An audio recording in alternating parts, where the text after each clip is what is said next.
Oke, shalom semuanya. Kembali lagi bersama saya, Ariel.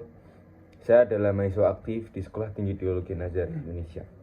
Pada saat ini kita bersama-sama belajar kebenaran firman Tuhan yang diambil dari 1 Yohanes pasal 3 ayat 19 sampai 24.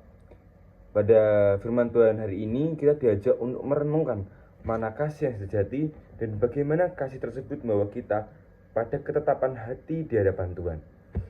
Oke, kita langsung masuk pada poin pertama, yaitu kasih sebagai bukti nyata. Kita bisa melihat bersama-sama di ayat 19 sampai 20. Di ayat tersebut Yohanes mengatakan dan mengingatkan kita bahwa kasih bukan sekedar perasaan, kasih bukan hanya sekedar hal dalam hati kita, melainkan ada sebuah tindakan nyata. Jika kita melihat di ayat 19 mengatakan, demikian kita ketahui bahwa kita berasal dari kebenaran dan demikian kita dapat menenangkan hati kita di hadapannya. Kasih yang kita tunjukkan kepada sesama harus menjadi tanda bahwa hidup kita sudah di dalam kebenaran firman Tuhan. Bahkan ketika hati kita merasa bersalah atau tidak layak di hadapan Tuhan, tindakan kasih yang tulus bisa menenangkan hati kita. Kita seringkali merasa kurang atau tidak cukup dalam iman kita. Kita merasa bahwa kita terlalu banyak melakukan kesalahan sehingga kita tidak merasakan kelayakan untuk datang di hadapan Tuhan. Tetapi pada saat ini, Yohanes mengajarkan kita bahwa Allah lebih besar dari hati kita.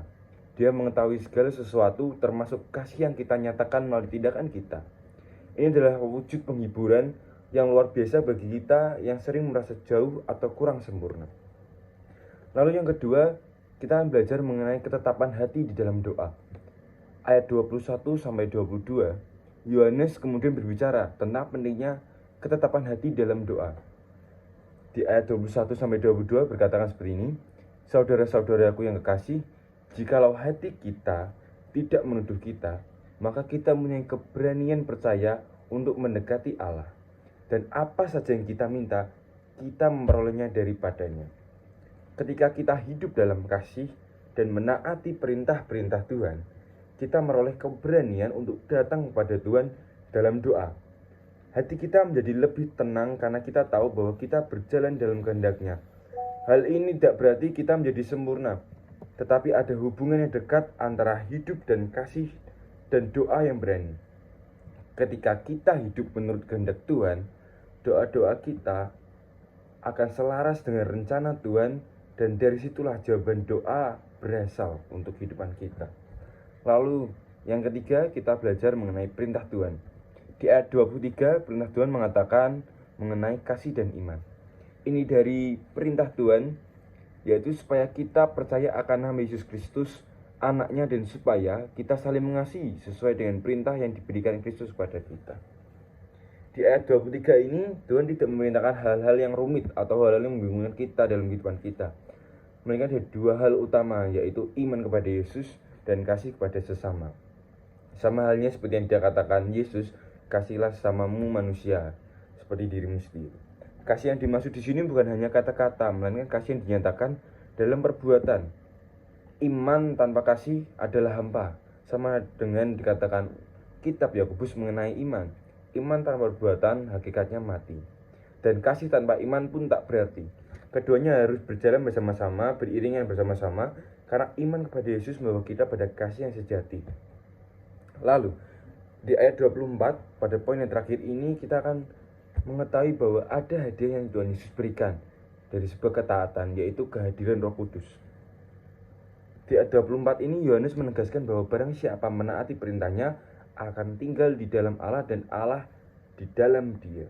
Ini adalah sebuah perjanjian yang sangat luar biasa, bukan hanya kita hidup dalam kebenaran dan kasih, tapi Allah sendiri tinggal di dalam kita. Roh Kudus menjadi bukti dari kehadiran Allah dalam hidup kita. Dengan rohnya, kita memperoleh bimbingan, kekuatan, dan kasih yang sejati untuk hidup sesuai dengan perintahnya. Pada saat ini kita belajar benar firman Tuhan mengenai beberapa langkah praktis dalam hidup kita yang bisa kita terapkan, yaitu nyatakan kasih dalam tindakan nyata.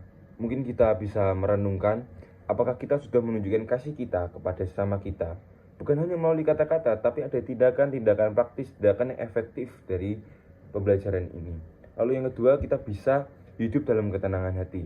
Apakah kita masih merasa sering bersalah atau tidak layak di depan Tuhan? Ingat, bahwa Allah lebih besar dari rasa bersalah kita.